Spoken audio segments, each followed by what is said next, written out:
Hi guys, my name is David and welcome back to my channel. And welcome to a brand new series for my channel. As some of you may be aware, I have had a kind of curiosity about reading the Grimm fairy tales. And I did a poll on my community tag asking my subscribers their opinions on whether they would be interested if I actually reviewed every one of the Grimm brothers fairy tales, if anyone would be interested in that. And surprisingly, I got a ridiculous amount of feedback that was extremely positive, and by people that wanted to hear me talking about these poems, or tales rather, they're not poems. So this is episode 1 of Grimm Tuesdays. And for this first episode, the fairy tale that I'm going to be focusing on is called The Golden Goose. This was my first ever taste of the Grimm brothers' writing style, and it was very good. It was very melancholy, it was very relaxing, it was very quick and easy to read. So when I started reading The Golden Goose, I was thinking about, okay, it's going to be a story about the goose that laid the golden egg. It's not that at all, guys. But this focuses around a man called Dummling. I've probably completely butchered that name, but I will have it up on the screen so you know the proper spelling for it. And he is very looked down upon. I have no idea why. I'm not sure if it's his appearance or maybe because he's the youngest brother. I'm not sure. But it's not really specified at all in the book about why he's looked down upon so much. So one day his older brother goes into the forest to chop down trees and bring back a load of wood, I presume. And his mother gives him a pancake and a bottle of wine and sends him on his way. So while he is in the forest, he comes across an elderly gentleman who asks him for some of his pancake and a little sip of his wine. And he denies it. He says, oh, I'm not interested. What he actually does say to this guy, I thought it was extremely funny, and that is, pack off. Let's make that the new F off. Come on guys, let's do that. But after refusing this elderly gentleman a simple taste and a sip of his food and drink, while he's cutting trees down, he misses and he catches his leg, which I presume is with an axe, and he cuts his leg, and he goes home and he tells his parents this. And the very next day, the next son, which is a little bit younger than the first, goes off into the woods and is also given a pancake and a bottle of wine. And he also comes across the same old gentleman, which asks him for a taste of his pancake and a drink of his wine. This elderly man doesn't ask for the whole pancake and the whole bottle of wine. He just simply wants to share it. But again, as his older brother, he denies this elderly gentleman what he asks, and as a result, he misses while he's cutting down trees, and he catches his arm with, which I presume is with an axe again. So our main character, called Dummling, once again apologies if I'm pronouncing names wrong, asks his parents, look, can I go out and chop down trees and bring back some wood? And his parents say, oh no, you can't do that. Look what happened to your two brothers. They're actually bleeding, they've got cuts on their arms and legs, and the same thing will happen to you. But he is not deterred, he still wants to do this and help out his family. So instead of giving him a pancake and a bottle of wine, his parents give him a stale cake and a sour bottle of beer. I just presume that this is like a not very nice thing rather than a pancake or and a bottle of wine.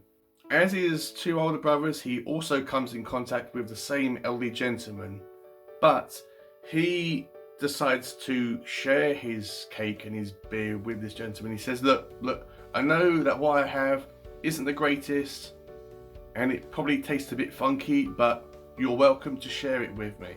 So they sit down, they eat, they drink, And this elderly gentleman tells him, look, there's a tree over there. If you cut it down, there'll be a surprise for you at the roots of the tree.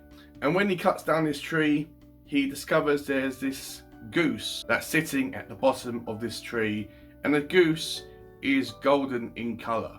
So after this, he goes to an inn where he comes across some individuals who, when they see the goose, when they touch its feathers, they instantly become glued and stuck to this, and then the next person comes along and touches them and they get stuck, and it results in a long line of people being stuck to each other who are ultimately stuck to this goose, which I presume the reason why they decided to pluck some of the feathers off the goose is because they were amazed by it and they thought, okay, it's going to give us some money back. It's going to be really expensive for these to actually have some of these golden feathers.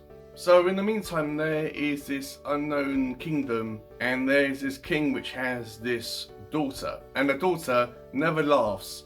I don't know if she is incapable of laughter, but the king decides, look, I want my daughter to be happy and I really want to hear her laugh. So he comes up with the ingenious idea about, whoever can make my daughter laugh, you will have her hand in marriage. She will become your wife. So our hero comes into town with his goose, and as always, all the people are stuck to the goose, and she sees this, and I presume she bursts out into laughter. And Dumpling knows that in doing this, he has earned her hand in marriage. But the king sees Dumpling and he says, "Oh, not sure I don't really want you to marry my daughter." Well, he doesn't say that, but that's what he's thinking. So he says, right, I am going to give this individual some tasks to actually do that are impossible to do, and he will never do them. So at first he tells him that if you can find someone that can drink a whole cellar of wine, then you can marry her. And then he finds someone that can do this. Then the king comes up with another idea, saying, if you can find someone that can eat a whole mountain of bread, then I will let you marry my daughter. And then again, he finds an individual that can do this and has an extreme appetite. And then the king probably is frustrated at this point, and he tells our hero that if you can make a vehicle that can go on land and go in the water, then you can marry her. And then he accomplishes this task, and then he ultimately wins the princess's hand in marriage. And then it's implied that he lived happily ever after, and he ruled this kingdom, and everyone respected him, and all that jazz. So as I said, this was a really good introduction to the Grimm fairy tales. Hopefully you found this enjoyable. Let me know if you read this, or if you read this as a child. And I cannot wait to read more of these fairy tales. I believe the next one is called The Princess and the Frog. Oh no, it's called The Frog Prince. So it's pretty much the same as The Princess and the Frog. So I'm looking forward to getting through that story. So that will be episode 2. But yeah, let me know what you thought about this brand new series. I wasn't really sure if this was going to be a super popular series, but I'm doing it anyway. And yeah, I've got a old vintage copy of the Grimm fairy tales. This doesn't have every single one of them in it, but as soon as I have read all these tales, I will be buying a proper completed works of the Grimm brothers fairy tales, and then reading all the ones that weren't in this collection. But once again, please let me know down below in the comments, what did you think about this whole video, and if you are excited to watch any of the other videos for this series. And with all that out of the way, have a great day, read some awesome books, and I will see you all in my next video.